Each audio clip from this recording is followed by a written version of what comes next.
আসসালামু আলাইকুম। আজকের ভিডিওতে আমাদের ম্যাথস মব চ্যানেলে তোমাদেরকে আবার স্বাগতম জানাচ্ছি। আজকে হচ্ছে আমাদের সেই ত্রিকোণমিতির সূত্র সহজে মনে রাখার সিরিজটার 4th পার্ট। সো আজকের ফর্মুলাগুলা হইলে আমাদের মোটামুটি বলতে পারো যে 16 কলাপূর্ণ ত্রিকোণমিতির ফর্মুলাগুলার ঝামেলা শেষ। ঠিক আছে, মুখস্থ করার কিছুই নেই, একটা দুটো মনে রেখে এরপর এগুলো প্যাটার্ন দিয়ে রিকল করা স্টার্ট করতে হবে। ঠিক আছে, ওকে। আজকের ফর্মুলাগুলো হচ্ছে আমার কোন বিষয়ক? মূলত ট্রিপল অ্যাঙ্গেল বিষয়ক। গতদিন আমরা কি দেখছিলাম? ডাবল অ্যাঙ্গেলের ফর্মুলা, বা পার্ট 3তে আমরা দেখছিলাম ডাবল অ্যাঙ্গেলের ফর্মুলা। আজকে আমরা দেখবো ট্রিপল অ্যাঙ্গেলের ফর্মুলা। চলো আমরা দেখা স্টার্ট করি। ওকে, প্রথম ফর্মুলাটা কি ভাইয়া? Sine 3a। কার ফর্মুলা? দেখছো ট্রিপল অ্যাঙ্গেল চলে আসছে, সাইন অ্যাঙ্গেলের সাথে 3 গুণ অবস্থায় আছে। ধরো সাইন 3 থিটা, সাইন 3 সামথিং, যা ইচ্ছা তা থাকুক সেভাবে ফলো হবে, সূত্র একই থাকবে। তাহলে সাইন 3 এর জন্য কি হবে? আমার সাথে দেখো তোমরা সবাই খাতায়, যাতে একবার প্র্যাকটিস হয়। ভাইয়া এই 3টা বাইরে চলে আসবে। 3টা কোথায় চলে আসলো? প্রথমে বাইরে চলে আসলো। তাহলে ভিতরে কি আর 3 থাকবে? থাকবে না। 3 সাইন এ। ওকে, এই সাইন 3 সূত্রের বেলা কি হইলো? 3টা বাইরে চলে আসলো, তাহলে ভিতরে 3 থাকবে না, 3 সাইন এ হয়ে গেল। বুঝতে পারছি? এরপর আসবে হচ্ছে মাইনাস 4 সাইন কিউব এ। 4 কি এ? 4 সাইন কিউব এ। একেবারেই সহজ। জাস্ট এটা খেয়াল রাখো, এটা যদি মনে থাকে, এটা মনে থাকা কোনো ব্যাপারই না। এটা খেয়াল থাকলে কজেরটা খুব সহজেই মনে থাকবে, একেবারেই সোজা। বুঝতে পারছি? সাইন 3 কস টু কি? 3 সাইন এ মাইনাস 4 সাইন কিউবে। ওকে, আচ্ছা।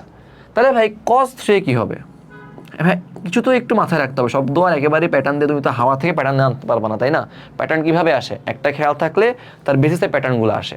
সো প্রত্যেকটা সেগমেন্টের সূত্রের প্রথমটা তো মনে রাখতে হয়, প্রথমটা একটু মুখস্থ রাখতে হয়, বাট পরেগুলো আস্তে আস্তে সেই ক্যাটাগরি ওয়াইজ আস্তে আস্তে প্যাটার্ন ফলো করে চলে আসে। ঠিক আছে, আচ্ছা।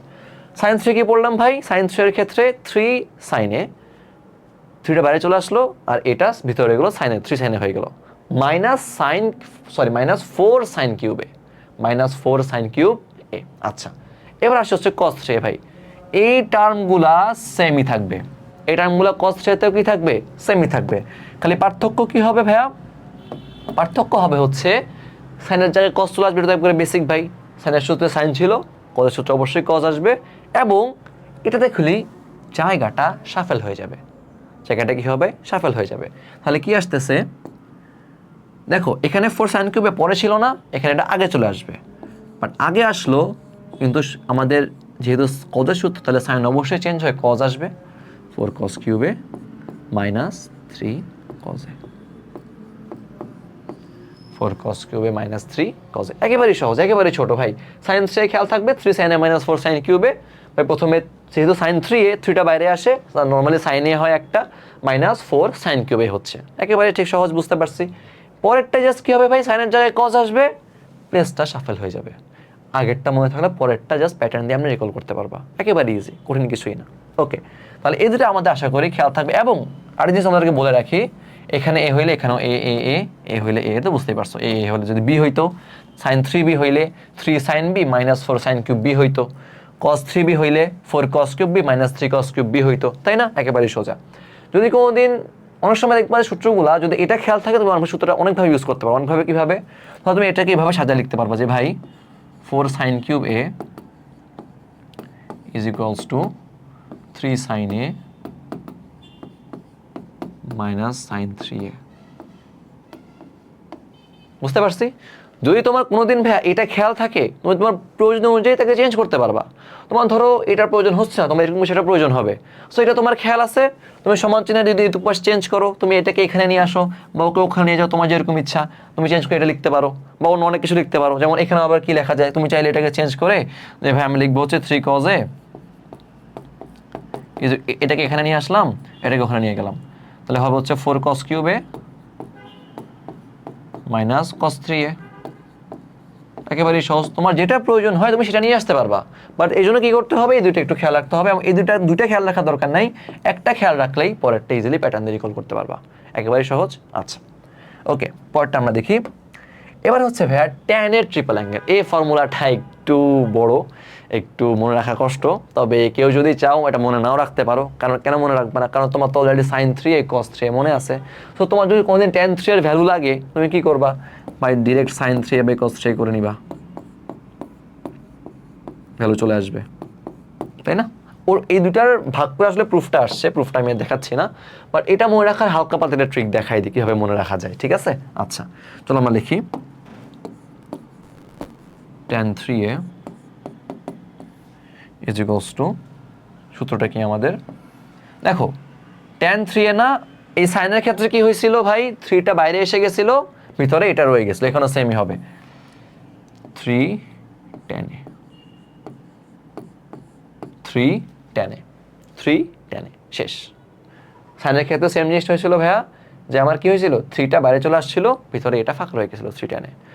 সাইনে কি মাইনাস ছিল না, -4 সাইন কিউবে ছিল, তাই না? সেম জিনিস এখানে মাইনাস চলে আসলো, কিন্তু এখানে সাইন তো হবে না, ট্যান হবে, ট্যান এসেছিল ট্যান হবে, 4 সাইন কিউবের জায়গায় 4টা চলে গেল, 4টা থাকবে না এখানে, ওখানে কি এখানে থাকবে হচ্ছে শুধু ট্যান কিউবে, শুধু কি থাকবে এখানে, শুধুমাত্র ট্যান কিউবে থাকবে, বুঝতে পারছি?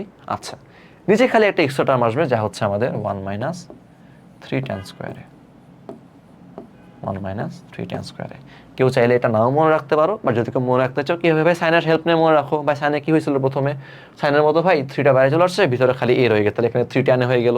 সাইনে ভাই -4 সাইন কিউব হয়েছিল, এখানে পার্থক্যটা কি, মাইনাস হবে, সাইন কিউবের জায়গায় ট্যান কিউবে হবে, কিন্তু 4টা থাকবে না শুধু, শেষ।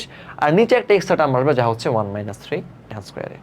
আশা করি সবাই আমরা মোটামুটি বুঝতে পারলাম যে ভাই ত্রিকোণমিতির সূত্র না এত ছোটস্থ করার কিছু নাই, এত ভয় পাওয়ার কিছু নাই। তুমি জাস্ট কী করবা, তুমি অতি সহজে সবগুলো রিকল করা স্টার্ট করবা। জাস্ট কী করতে হবে, এই জন্য একটা তো খেয়াল রাখতে হবে, কারণ প্যাটার্ন তো ভাই আপনি হাওয়ায় জন্ম হয় না। প্যাটার্ন কীভাবে আসে, আমি একটা জিনিস আগে থেকে অবজার্ভ করি, তার বেসিসে আমি কিছু প্যাটার্ন রিকল করি, তাই না? আমি এটা আগে থেকে অবজার্ভ করি, সেটা থেকে আমি কিছু প্যাটার্ন পরবর্তীতে ডিরাইভ করে নিয়ে আসি।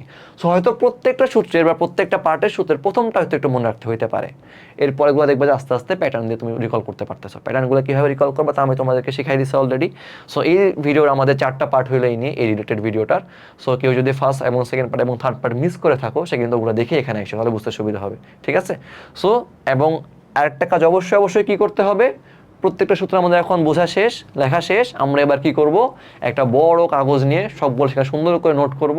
আমার বাসায় একটা দেওয়ালে, আমার রুমের দেওয়ালে হলে ভালো হয়, নিজের রুমের দেওয়ালে বা টেবিলের সামনে সুন্দর করে টাঙায় রাখবো, যাতে আমি যখন এই রুমে আসবো যাতে আমার জিনিসটা একবার হইলেও চোখে পড়ে, তাহলে আমার জিনিসটা অতি সহজে খেয়াল থাকবে। বুঝতে পারছি? একেবারেই সহজ।